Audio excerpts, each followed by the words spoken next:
स्वागत है आप सबका। आज फिर वैदिक साहित्य पर दूसरा वीडियो लेकर के आया हूँ, पार्ट 2। पहला वीडियो देखने के बाद छात्रों ने मांग किया था कि सर आगे वीडियो दीजिए, तो दूसरा पार्ट लेकर के आए हैं। पहले वीडियो में मैं पूरा वैदिक साहित्य का खाका बता दिया था कि ये वैदिक साहित्य जो है ये मुख्य रूप से ही 4 ग्रंथों से मिलकर के बनते हैं। वेद जिन्हें संहिता भी कहते हैं, ब्राह्मण ग्रंथ, आरण्यक और उपनिषद। दरअसल ये चारों अगर हम देखें तो हमारे यहाँ प्राचीन काल में जो 4 आश्रमों की व्यवस्था थी मानव जीवन में, 4 आश्रम और 4 पुरुषार्थ, उनके ये प्रतीक है, उनसे ये संबंधित है। देखिए जैसे वेद जो है वो संहिता है जिनमें मंत्र है। यहाँ पहला आश्रम है ब्रह्मचर्य आश्रम, जो जन्म से 25 वर्ष तक का समय तय था, जिसके लिए यानी व्यक्ति 0 से 25 वर्ष तक यानी अपने जीवन में 25 वर्ष तक वह ब्रह्मचर्य आश्रम का पालन करता था और संहिताओं का अध्ययन करता था। इसके बाद वह 25 से 50 वर्ष तक गृहस्थाश्रम में रहता था। इस गृहस्थाश्रम में वह याज्ञिक कर्मकांड वगैरह करता था। इसके लिए ब्राह्मण ग्रंथ बनाए गए थे, जिसमें याज्ञिक कर्मकांडों की गद्य के रूप में व्याख्या दी गई थी, तो इसको पढ़ा जाता था। फिर आरण्यक है तीसरा। आरण्यक हमने बताया था कि अरण्य में पढ़े जाते थे, ये ब्राह्मण ग्रंथों के ही अवशिष्ट भाग होते हैं। ये वानप्रस्थियों के लिए थे।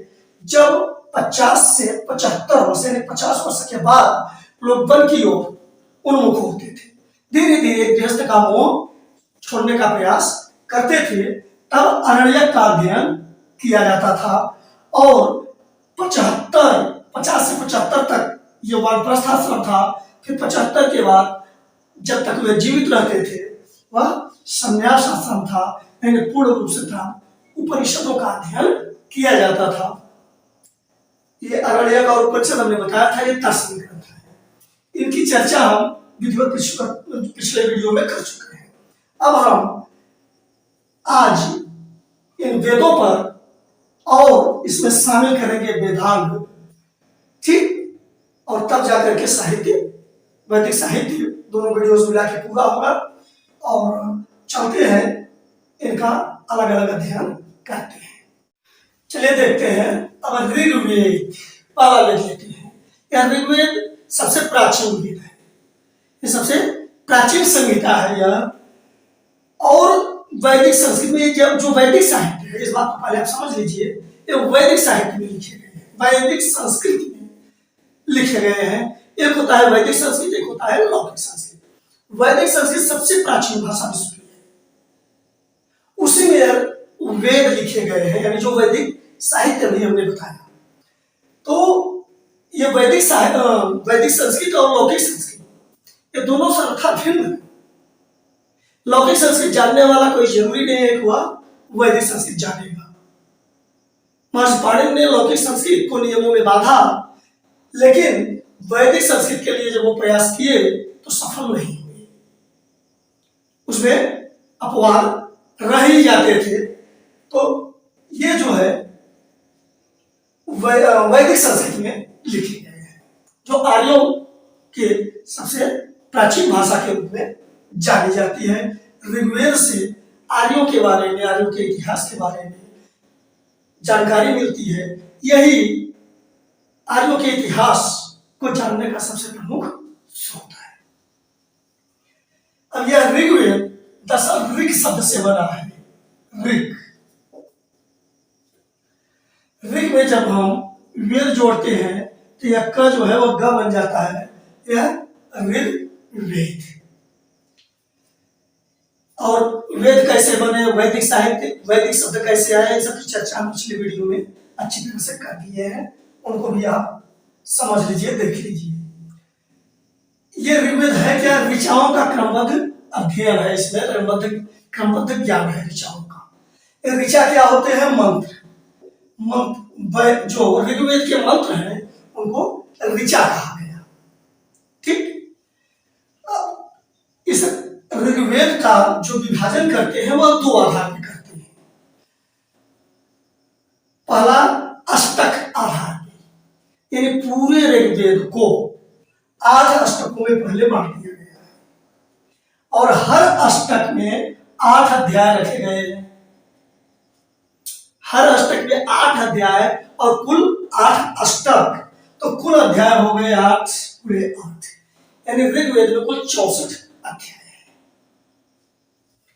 ये अध्याय वर्गों में भी विभाजित किए हैं और कुल वर्ग जो बने हैं, चूंकि वर्गों की संख्या निश्चित नहीं है अध्यायों में, लेकिन कुल वर्ग जो है वह 2006 है। इस प्रकार से कुल 2006 वर्ग हैं। इन्हीं वर्गों से थोड़े थोड़े मिल करके अध्याय बने हैं। ठीक, और 8 अध्यायों से मिलकर के एक एक अष्टक बना है, तो कुल 8 64 अध्याय है। अब दूसरा आधार है मंडल का। पूरे ऋग्वेद को 10 मंडल में बांट दिया गया है, 10 मंडल। अब ये मंडल जो है वह अनुवाकों में बांटे गए हैं। अनुवाक, ये अनुवाकों में विभाजित है और पूरे ऋग्वेद में कुल 85 अनुवाक है। अब ये जो अनुवाक बांटे गए हैं ये सूक्तों से बने हैं, यानी हर अनुवाक में सूक्त है और ये सूक्त जो है वह ऋचाओं से बने हैं। कुल सूक्तों की संख्या 1028 है। अब ये सूक्त मंत्रों से बने हैं, यानी ऋचाओं से उनकी संख्या 10,580 या 10,600 के लगभग। ठीक, तो उन मंत्रों से ऐसे समझिए आप, ऋचाओं या मंत्रों से सूक्त बने हुए हैं। इन कुछ सूक्तों को मिलाकर के अनुवाक बने हुए हैं 10,028 नहीं, सारी 1,028 सूक्त। और इन अनुवाकों सूक्तों से मिलकर के थोड़े थोड़े सूक्तों से अनुवाक बने हैं और इस तरह से कुल 85 अनुवाक है। और थोड़े थोड़े अनुवाकों से मंडल बने हुए हैं और ये कुल 10 मंडल है। ठीक, इन 1,028 जो सूक्त है उसमें 1,017 अलग टाइप के सूत्र और 11 बालखिल है। ठीक, ये तो जैसे और सूक्त थे है उसी तरह से 1,017, लेकिन 11 बालखिल है जो हस्तलिखित है। ये मिल करके 1,028 सूत्र बनते हैं। इन बालखिल जो सूत्र है ये 8वें मंडल में मिलते हैं। इनका उल्लेख 8वें मंडल में है। ऋचाओं की संख्या हमने बताया 10,580 या लगभग 600, 10,600। अब यही ऋचाओं को क्या कहा जाता था? मंत्र, यानी ऋचाओं से सूक्त बना, सूक्तों से अनुवाक, अनुवाक से मंडल। अब ऋचा जो पढ़ते थे उन ऋषियों को होत्रिया, होता कहा जाता था। इस बात पे आप ध्यान देना, हर वेद से संबंधित पढ़ने वाले अलग अलग नाम से जाने जाते थे। ऋग्वेद से संबंधित जो है वह होत्रिया, होता कहे जाते थे और आगे वालों को बताया जाएगा। दूसरे से 7वें मंडल, दूसरा से लेकर 7वां मंडल यह अपेक्षाकृत सबसे प्राचीन है, माने और जो बसते हैं तीन। दूसरे से 7वें मंडल को वंश मंडल कहा जाता है। यह वंश मंडल क्यों कहा जाता है? तो सब दूसरे से लेकर 7वें तक जो मंडल है यह किसी न किसी ऋषि से संबंधित है। अब ये इन ऋषियों में हम मुख्य जान लेते हैं केवल 2 को, कि तीसरा मंडल जो है वह विश्वामित्र से संबंधित है और 7वां जो है वह ऋषि वशिष्ठ से संबंधित है। विश्वामित्र और वशिष्ठ का नाम आपने सुना है। तो विश्वामित्र जो उदारवादी गुरु होता था उसकी उपाधि थी, एक प्रकार की उपाधि थी, और जो परंपरावादी या रूढ़िवादी गुरु होते थे उनको वशिष्ठ कहते थे। तो वशिष्ठ 7वें मंडल के ऋषि हैं और विश्वामित्र तीसरे मंडल के। पहला और 8वां मंडल समकालीन है, ध्यान देना।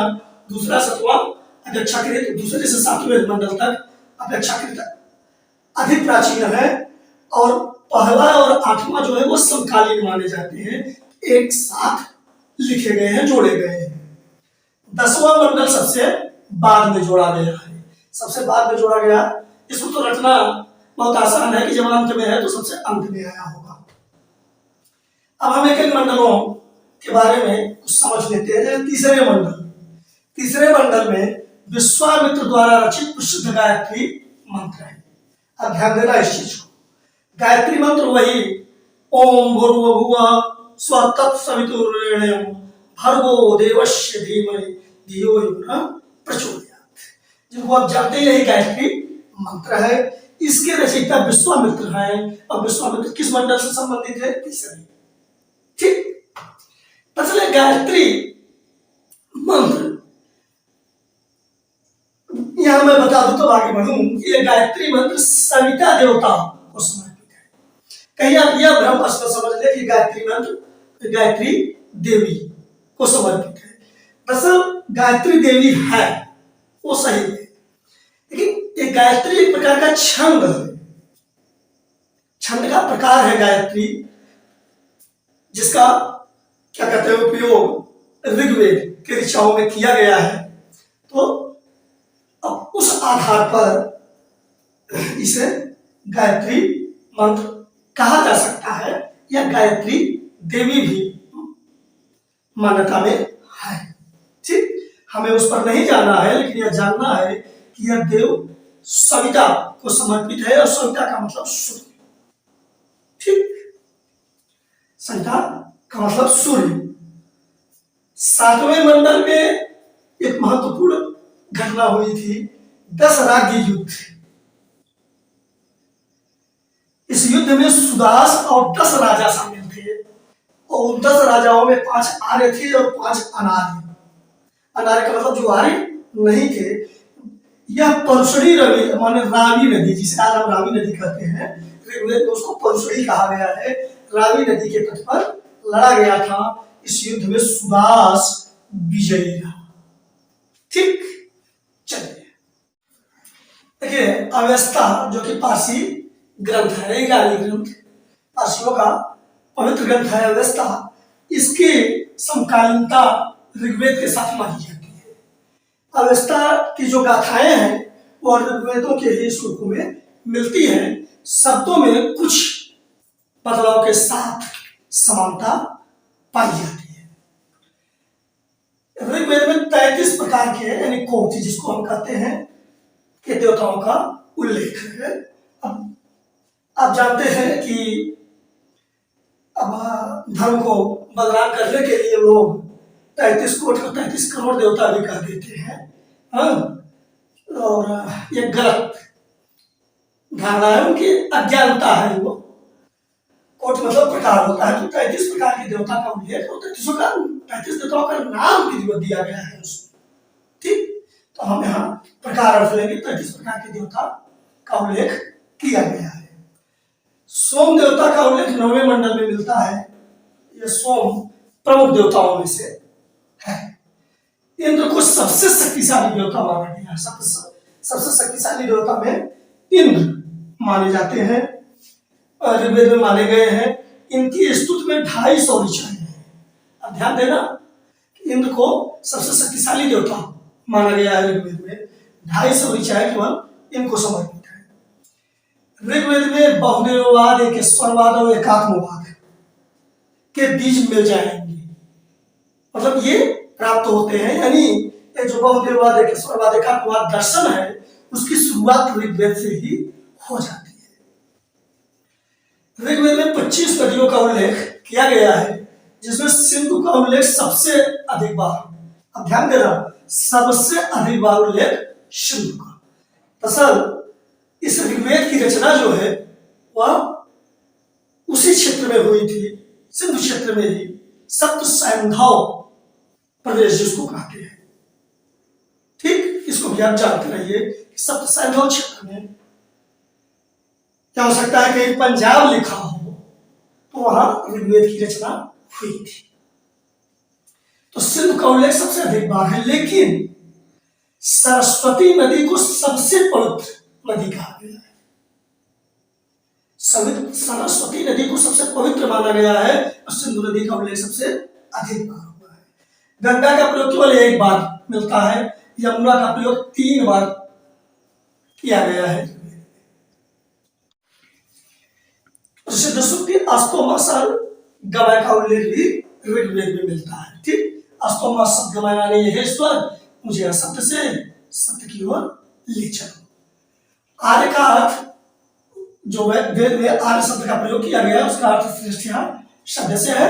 कुछ विद्वान भाषा समूह भी मानते हैं आर्य को। ठीक, हिमालय पर्वत और इसकी देखिए हिमालय पर्वतों केवल हिमालय पर्वत का उल्लेख मिलता है ऋग्वेद में और उसकी चोटी का मुंजवंत यह उल्लेख मिलता है। पूर्वा और वशी की प्रेम कहानी आप सुने होंगे, दिनकर जी ने भी इस पर एक काव्य की रचना की है, उसका उल्लेख ऋग्वेद में मिलता है। ऋग्वेद की जो अधिकांश सूक्त है इनकी रचना पंजाब में की गई, जैसा हमने बताया सप्त संधव क्षेत्र में ही यह आता है।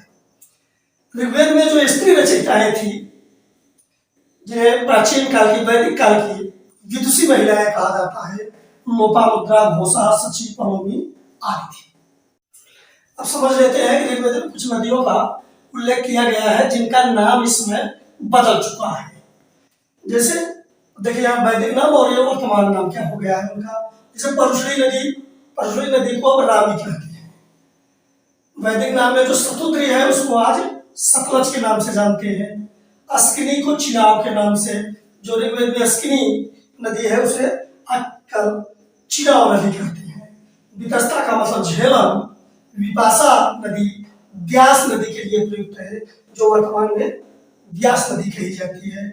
कुंभा का प्रयोग ऋग्वेद में आज के काबुल नदी के लिए किया गया है। सदानीरा का शब्द का प्रयोग गंडक नदी के लिए किया गया है और क्रम का प्रयोग कुर्रम नदी के लिए किया गया है। यार ध्यान दीजिए, आपको रटने में हो सकता है ये दिक्कत हो, भारी पड़े कि ये तो याद नहीं होता, तो चलिए याद आप करिए, याद हो जाएगा। नहीं तो आपको चाहिए वो विकल्प का ट्रिक मैं बता दे रहा हूँ। देखिए परसुड़ी में र है तो रावी र, अगर वो विकल्प में आता है तो आप समझ लेंगे। ठीक, र है परसुड़ी में र है तो रावी में र है, उसी से इसकी मैचिंग होगी। शतुद्री में स है, सतलज में स से, क्योंकि और में ऐसा भ्रम नहीं है। शतुद्री में स से शुरू है, सतलज में शतुद्री सतलज है।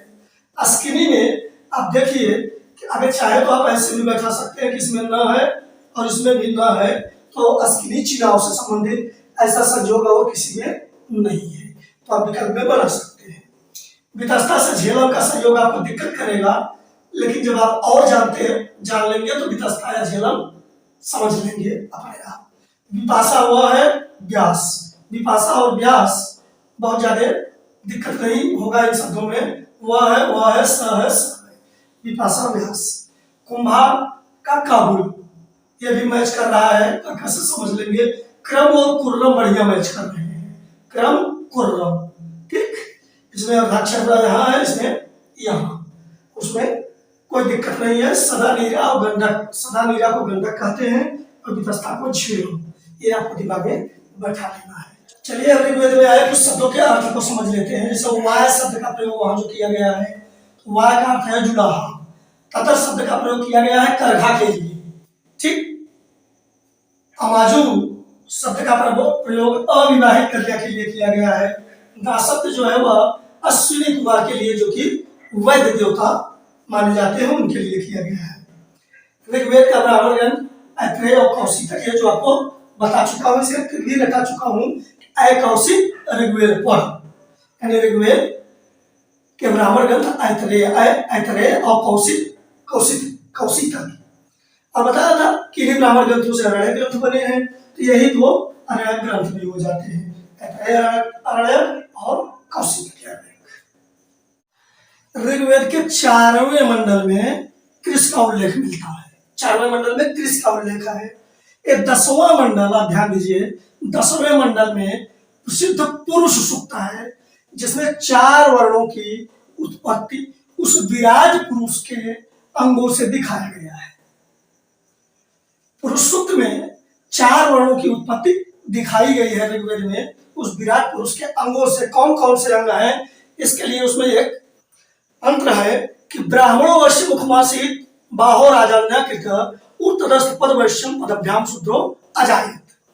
यानी ब्राह्मण उस विराट पुरुष के मुख से, क्षत्रिय उसकी भुजाओं से, वैश्य जांग से और शूद्र पैर से उत्पन्न हुए हैं।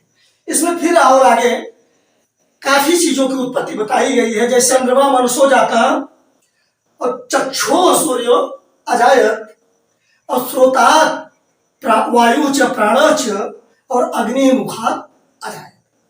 मतलब चंद्रमा जो है वह विराट पुरुष के मन से, और सूर्य उसकी आंख से, और वायु तथा प्राण उसके कान से, और अग्नि उसके मुख से उत्पन्न हुए हैं। ध्यान देना है कि ये थोड़ा विवादित रहा है, अजीब टाइप का लोगों को लगता है, लेकिन ये कोई विवाद का विषय नहीं होना चाहिए।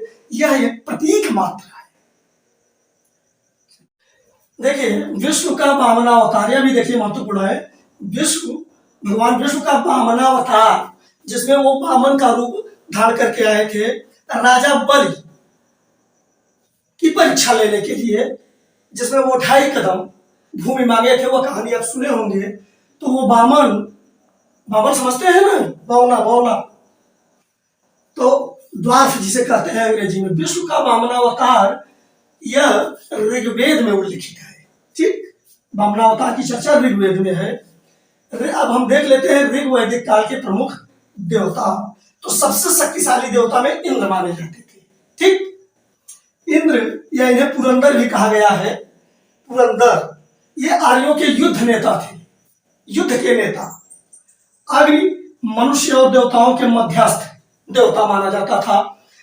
ऐसे जब हवन वगैरह किया जाता है तो मनुष्य हवन करता है और वह देवता तक पहुंचने के लिए अग्नि का उपयोग किया जाता है। तो माना जाता है कि अग्नि जो है मनुष्य व भविष्य लेकर के देवता तक पहुंचा देता है। वरुण जलनिधि के देवता माने जाते हैं। सोम पेय पदार्थ के देवता। एक प्रसिद्ध रस सोम रस का ऋग्वेद में खूब उल्लेख है। यह सोम देवता सोम रस के बड़े शौकीन थे। ठीक, सोम रस का उल्लेख ऋग्वेद में आता है। आज भी आयुर्वेद वालों के लिए यह पहेली बनी हुई है। लोग खोज में लगे हुए हैं सोमरस की। तो मजाक में शराब को ही सोमरस लोग कह देते हैं। पूषण पशुओं के देवता थे। अरण्यानी, अरण्य माने जंगल होता है, तो अरण्यानी से स्पष्ट है एक जंगल की देवी को अरण्यानी कहा जाता था। ऋग्वेद का सबसे प्राचीन देवता धौस थे। ऋग्वेद में अघन्या शब्द का प्रयोग हुआ है। अघन्या का मतलब होता है जो हनन के योग्य न हो, यानी जो मारने के योग्य न हो। यह अघन्या शब्द गाय के लिए आया है, और अष्टकर्णी शब्द भी गाय के लिए आया है। अघन्या या अष्टकर्णी यह गाय के लिए प्रयुक्त हुआ है। दरअसल ऋग्वेद में प्रमुख व्यवसाय पशुपालन था, कृषि गौण व्यवसाय था। तो पशुओं का पालन प्रमुख व्यवसाय होने के कारण पशुओं को अधिक महत्व दिया जाता था। उसमें गाय को सबसे महत्वपूर्ण पशु माना जाता था। गायों के लिए तो युद्ध भी किए जाते थे। तो गायों के महत्व के कारण ही इसे अघन्या कहा गया, वध न करने योग्य। अब इसी गाय शब्द से देखिए आप, गो शब्द से ही गविष्ठ बना है। गविष्ठ का अर्थ होता है गायों की खोज, और गायों की खोज के लिए वो लड़ाइयां भी होती थी, इसलिए यह युद्ध का पर्यायवाची बन गया था। ऋग्वेद में युद्ध के लिए गविष्ठ शब्द का प्रयोग किया गया है, जिसका अर्थ होता है गायों की खोज। एक परि शब्द का प्रयोग किया गया है। परि शब्द का प्रयोग पशुओं के व्यापारी के लिए है, जो अपनी चोरी ये व्यापार करते थे दूर दराज से। तो ये अपने चोरी के लिए भी, पशुओं की चोरी के लिए भी कुख्यात थे। दुहिता शब्द का अर्थ होता है दूध दूहने वाली, यानी दूहने वाली। पुत्री का काम था दूध दूहना, और उसी दूध दूहने के कारण दुहिता जो है पुत्री की पर्यायवाची बन गई। यानी दुहिता का मतलब पुत्री जो दूध दूहती थी। ठीक, धान्य, ये सब शब्द आज भी इसी तरह से प्रयुक्त होते हैं, संस्कृत निष्ठ शब्द कहे जाते हैं। ये सब आपको तैयार रहने चाहिए। अब लोग कहते हैं धन धान्य से परिपूर्ण रहो। अब धन धान्य, धन का अर्थ समझते हैं। धान्य मतलब होता है अनाज। यव का अर्थ जौ, यव का अर्थ जौ। ऊर्ध्व शब्द का प्रयोग हुआ है ऋग्वेद में, या अन्न मापने के बर्तन के लिए हुआ है इसका प्रयोग। विवेकनाथ शब्द का प्रयोग ब्याज लेने वाले लोगों के लिए, यानी सूदखोरों के लिए हुआ है, जो धन दे करके सूद कमाते थे, उन्हें विवेकनाथ कहते थे। हिरण्य शब्द का अर्थ होता है सोना। ये सब शब्द ऋग्वेद में मिलते हैं। अब चलिए देखते हैं दूसरा वेद, यजुर्वेद। यजुर्वेद यजुष धन वेद शब्द से बना है। यजुष का अर्थ होता है यज्ञ।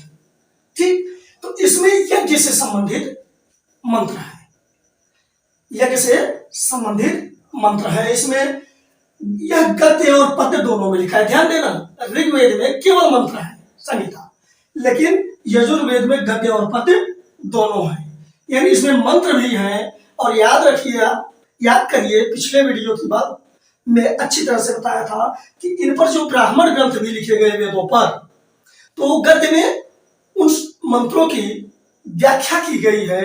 तो अब गद्य भी, ब्राह्मण ग्रंथ भी उसमें है, ब्राह्मण ग्रंथ की तरह गद्य में रचना हुई, तो इसलिए ब्राह्मण कह दिया गया है। तो मंत्र और यानी मंत्र पद्य में और ब्राह्मण गद्य में लिखे गए हैं, तो गद्य पर दोनों है।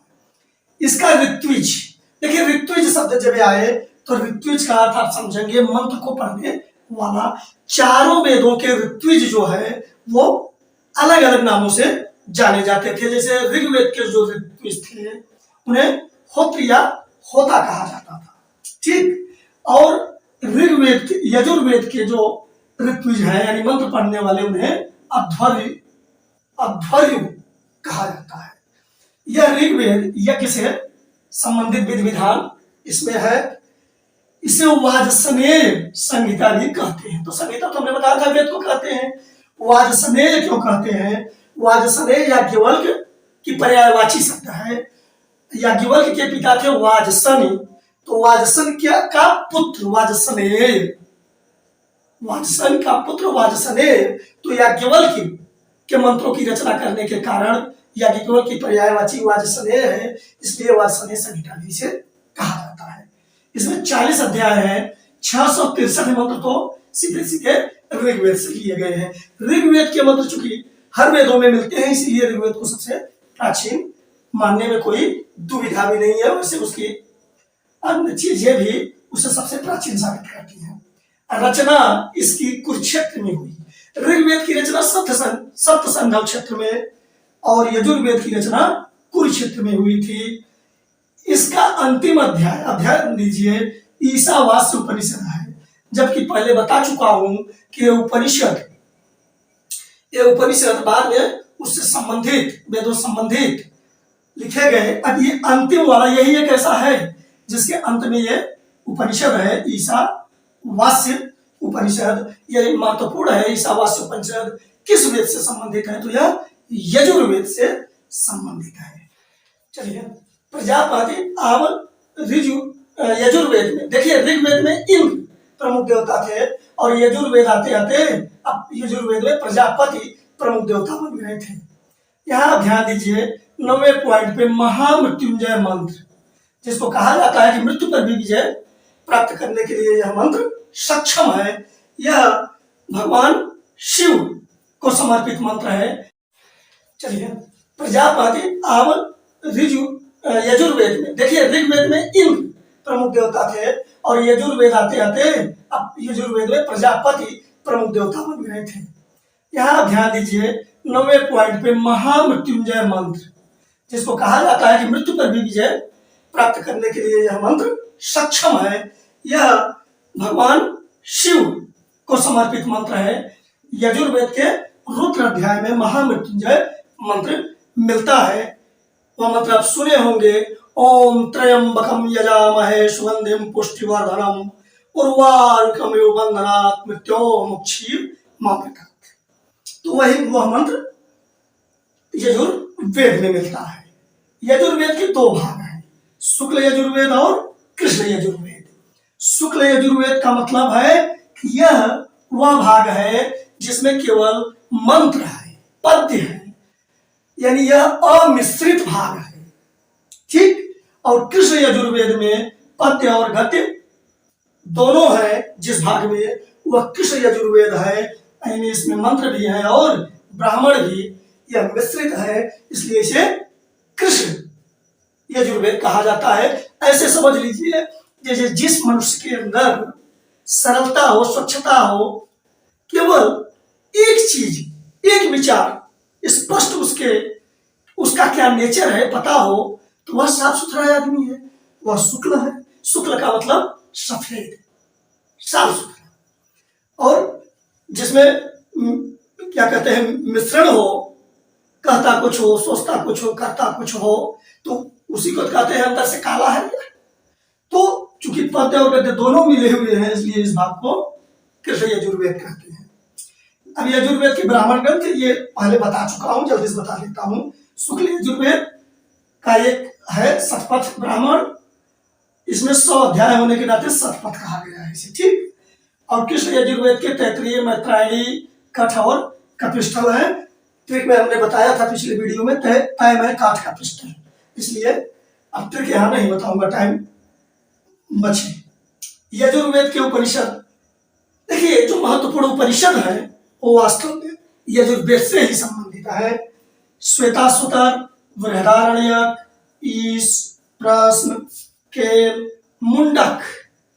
मुंडक उपनिषद आपको पता है कि इससे सत्यमेव जयते लिया गया है। और एक कठ उपनिषद का ऐतिहासिक, ध्यान दीजिए, यह क्या कहते हैं, महत्व है कि इसमें यम नचिकेता संवाद है। यह प्रश्न पूछा जाता है कि यम नचिकेता संवाद किस उपनिषद में है, तो वह कठ उपनिषद में है।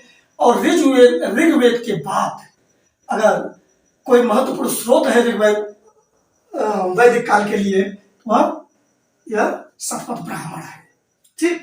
चलिए आगे चलते हैं। अब चलते हैं तीसरा, सामवेद लेकर के। साम का अर्थ ही होता है गायन। दरअसल इस वेद में मंत्रों को गाना, ध्यान दें, यज्ञ के समय मंत्रों को किस तरह से गाया जाए, उनका लय ताल क्या होना चाहिए, सुर क्या होना चाहिए, इन सब के बारे में बताया गया है। तो साम का अर्थ है गायन। इसके मंत्रों को स्तोत्र कहते हैं। ध्यान दीजिए, स्तुति आप सुने होंगे, स्तोत्र से ही, उससे ही स्तोत्र शब्द बना है। ऋग्वेद में जो मंत्र है उसे ऋचा कहा गया, और यहाँ सामवेद में स्तोत्र या साम और सामन भी कहते हैं उसके मंत्रों को।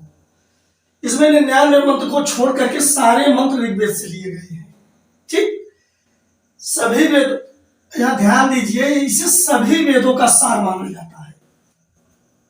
इसमें सभी वेदों का सार माना जाता है, इसे हर वेदों से मंत्र इसमें मिलते हैं, तो सभी वेदों का सार है यह सबसे श्रेष्ठ वेद भी कहा गया। और भगवान श्री कृष्ण ने गीता में स्वयं अपने मुख से कहा है कि वेदानाम साम वेदो वश्मि, यानी मैं वेदों में सामवेद हूं। तो निश्चित है सामवेद को भगवान श्री कृष्ण ने ही श्रेष्ठ स्वीकार किया है। मंत्रों को पढ़ने वाले को, ऋग्वेद के मंत्रों को पढ़ने वाला होता या होते, यजुर्वेद के अध्वर्य और सामवेद को पढ़ने के मंत्र को पढ़ने वाला उद्गाता या उदात्त या पंचविश कहा जाता है, ठीक। जो स्वर है, समस्त स्वर जो निकले हुए हैं, सारे ग म प ध नि, और जो कुछ भी संगीत में होते हैं, अब संगीत की जानकारी उतना मुझे नहीं है, ताल, लय, छंद, गीत, स्वर चिकित्सा, देखिए इसका वर्णन वही मिल जाता है हमको। आज भी इस पर रिसर्च चल रहे हैं कि स्वर से किस प्रकार चिकित्सा की जाए, संगीत के माध्यम से स्वर चिकित्सा, राग, नृत्य मुद्रा, मतलब कैसे नाचा जाए, आज इस सामवेद से मिलते हैं। सामवेद इसका स्रोत है इन सबका। 7 स्वर सारे गम पधनी उसी से निकले हुए हैं। सामवेद और ऋग्वेद, इतना महत्व है सामवेद का कि सामवेद और ऋग्वेद को पति पत्नी का जोड़ा कहा जाता है। चलते चौथा, अथर्ववेद। अथर्ववेद के रचयिता अथर्वा ऋषि और अंगिरस थे, तो इसे अथर्वा अंगिरस वेद भी कह देते हैं। अथर्वा अंगिरस संहिता, या केवल अथर्वा के नाम पे, ऋषि के नाम पे अथर्व वेद कह देते हैं। अथर्ववेद के मंत्र पढ़ने वाले को ब्रह्मा कहा जाता है। ऋग्वेद के मंत्र पढ़ने वाले को होता है अहोत्री, यजुर्वेद के अध्वर्यु, सामवेद के उद्गाता उदात्र या पंचविश, और अथर्ववेद का मंत्र पढ़ने वाले को ब्रह्मा कहा जाता था। अब ब्रह्मा कहे जाने के कारण अथर्ववेद का एक नाम ब्रह्मवेद भी पड़ा है। और इसमें चूंकि उपचार वगैरह, चिकित्सा वगैरह की बात की गई है, इसलिए देखिए चिकित्सा के बारे में इसी में पहले बताया गया है, तो इसलिए इसे भैषज वेद भी कहते हैं। भैषज का अर्थ होता है औषधि। और यह उद्गाता जो ब्रह्मा होता था, यह ब्रह्मा, यह यज्ञ की रक्षा का विधि विधान, कैसे यज्ञ की रक्षा की जाए, तमाम तरह की उसमें जो बाधाएं आती है। अब जो मानव जीवन से संबंधित समस्या, एक चीज याद रखिए कि आज जो मनुष्य जिन चीजों से परेशान है, आंतरिक कष्टों से, वो सारा वर्णन अथर्ववेद में मिल जाता है। जो उसको जीवन में बाधाएं महसूस होती हैं, जैसे रोजगार है, व्यवसाय है, जादू टोना, भूत प्रेत, तमाम तरह की चीजें ऐसी है जीवन में, ये सारे अथर्ववेद में ही देखने को मिलते हैं। तो ये जो ब्रह्मा होता था, वो अब जैसे लोग कहते हैं नजर न लग जाए, कोई व्यवधान न आ जाए, वो ऐसा व्यक्ति है, वो आ गया तो व्यवधान आ जाएगा, ये सारी चीजें प्रचलित है। तो ब्रह्मा ऐसा होता था कि उसका उपाय करने वाला व्यक्ति था, और वही जो है इसके मंत्रों को पढ़ता था। ठीक। अब पृथ्वी सूक्त जो है वह अथर्ववेद में है। पृथ्वी सूक्त या प्रसिद्ध सूक्त पृथ्वी सूक्त अथर्ववेद में है। अब ध्यान दीजिए यहाँ कि ऋग्वेद और सामवेद के मंत्र अथर्ववेद में है। हमने कहा था ना कि सामवेद में सबके मंत्र हैं, तो इसका यह मतलब नहीं कि अथर्ववेद पहले लिखा गया, सामवेद बाद में। सामवेद पहले है, अथर्ववेद बाद में। इसलिए कहा था कि अथर्ववेद के भी मंत्र उसमें है, यानी सामवेद, उसका उल्टा बता रहे हैं कि सामवेद के मंत्र अथर्ववेद में है। ठीक। परीक्षित, अथर्ववेद में परीक्षित के बारे में बताया गया है। वह कुरुओं का राजा था। ठीक। राजा परीक्षित, कुरुओं के राजा। श्वास और प्राणवायु, इस श्वास विद्या, प्राण विद्या जो आज हमारे अध्यात्म का प्रमुख अंग बन गया है, इसके महत्व की संकल्पना अथर्ववेद में ही देखने को मिलती है, वहीं से शुरू होती है। मानव जीवन से संबंधित बाधाओं, गृह निर्माण, व्यवसाय, चिकित्सा, भूत प्रेत, जादू टोना, राजा की नियुक्ति आदि जो मानवीय समस्याएं हैं, इन सबका उल्लेख मिलता है। अब कुछ महत्वपूर्ण बातों पर और ध्यान दे लेते हैं। सबसे बड़ा वेद ऋग्वेद है, और सबसे छोटा वेद सामवेद। सबसे बड़ा वेद ऋग्वेद, सबसे छोटा वेद सामवेद। हालांकि सामवेद को सबसे श्रेष्ठ वेद माना जाता है, लेकिन वह सबसे छोटा वेद है। सबसे पहला वेद ऋग्वेद और सबसे अंतिम वेद अथर्ववेद। अथर्ववेद की रचना सबसे बाद में मानी जाती है। और यह अब यहां ध्यान देना कि ऋग्वेद, यजुर्वेद और सामवेद, इन तीनों को मिलाकर के वेदत्रयी कहा जाता है। वेदत्रयी, इसको याद रखना कि वेदत्रयी में ऋग्वेद, यजुर्वेद और सामवेद आते हैं, शुरू के 3 वेद।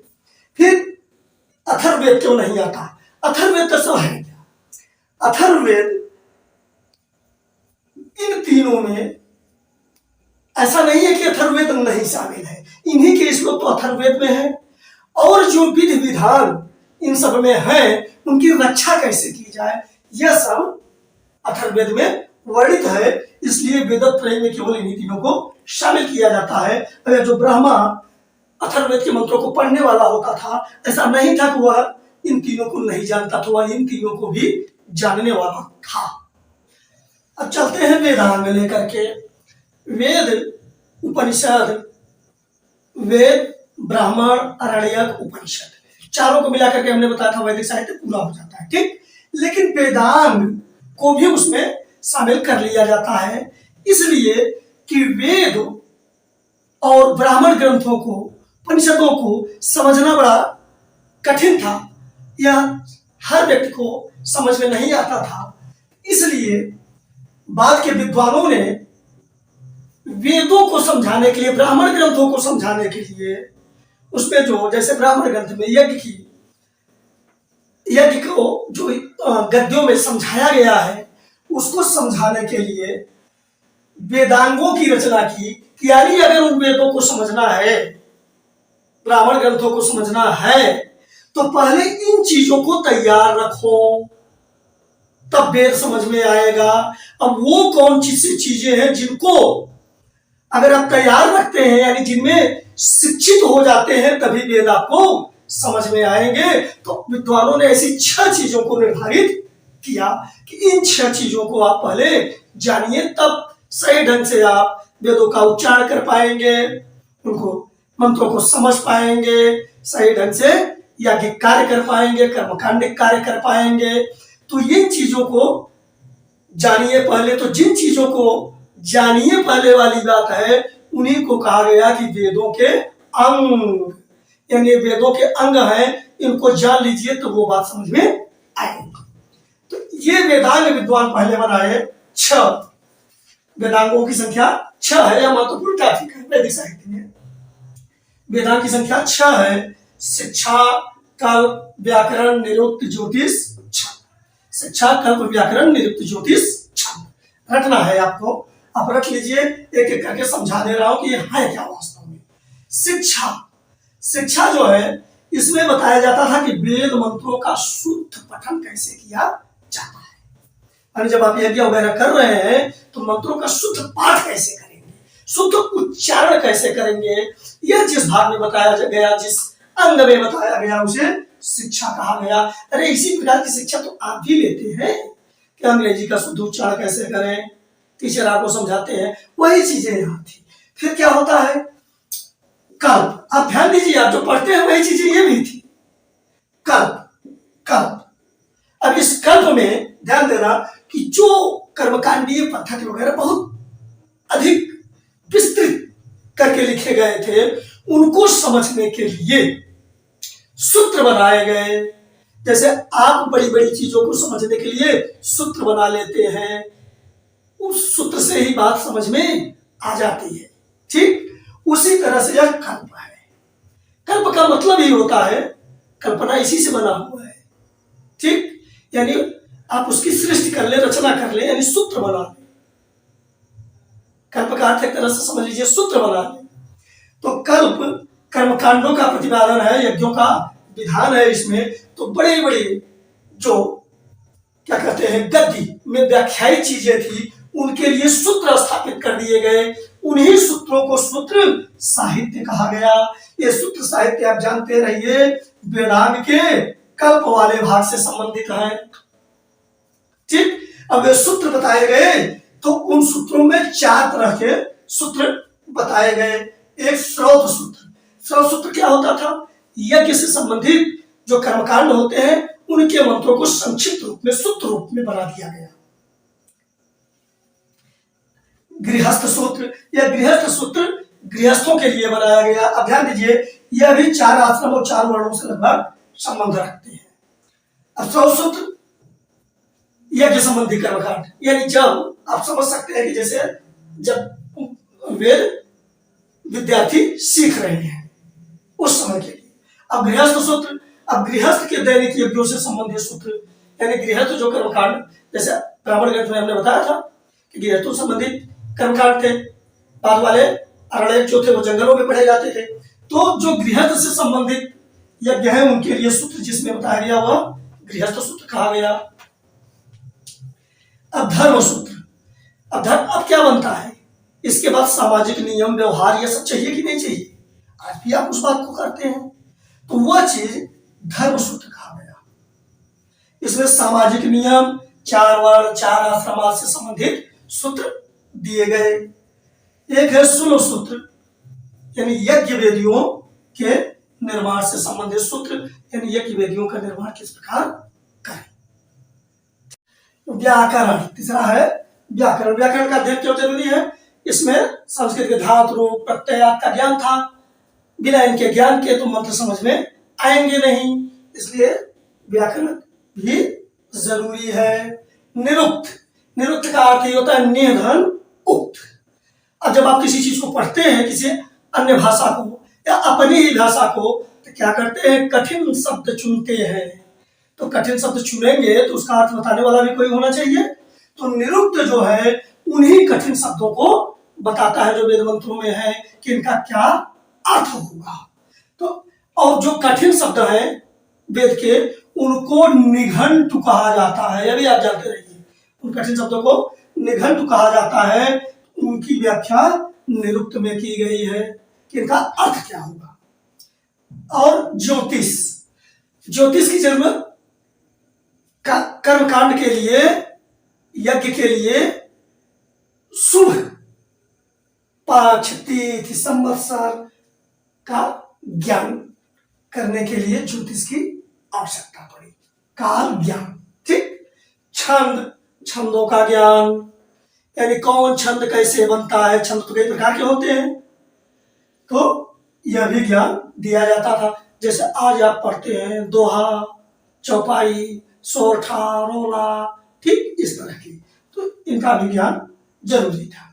महर्षि पाणिनि ने वेदांगों के महत्व को बताते हुए कहा है कि शिक्षा जो है वह वेदों का घ्राण यानी नाक है, अवकल्प जो है इसका हाथ है, व्याकरण इसका मुख है, निरुक्त इसका कान है, और ज्योतिष इसकी आंख, और छंद इसका पांव है। इसी के सहारे वह चलता है। चलिए, वेदों के उपवेद भी लिखे गए हैं, ठीक, ये बाद में लिखे गए हैं। तो ऋग्वेद से संबंधित उपवेद आयुर्वेद, यजुर्वेद से संबंधित धनुर्वेद, सामवेद से संबंधित गंधर्ववेद, ये इनसे मिलते हुए लक्षणों पर ये उपवेद बने हुए हैं। जैसे सामवेद जो है वह गंधर्ववेद, सामवेद में गायन से संबंधित चीज है। गंधर्व देवता जो होते हैं वो गायन के प्रेमी होते हैं, तो सामवेद जो है गंधर्ववेद। अथर्ववेद, अथर्ववेद में गृह निर्माण वगैरह और जीवन से संबंधित इन सब चीजों को दिया गया है, इसलिए इसको स्थापत्य वेद। इसी तरह से ऋग्वेद का आयुर्वेद, यजुर्वेद का धनुर्वेद, तैयार रखिए इसको।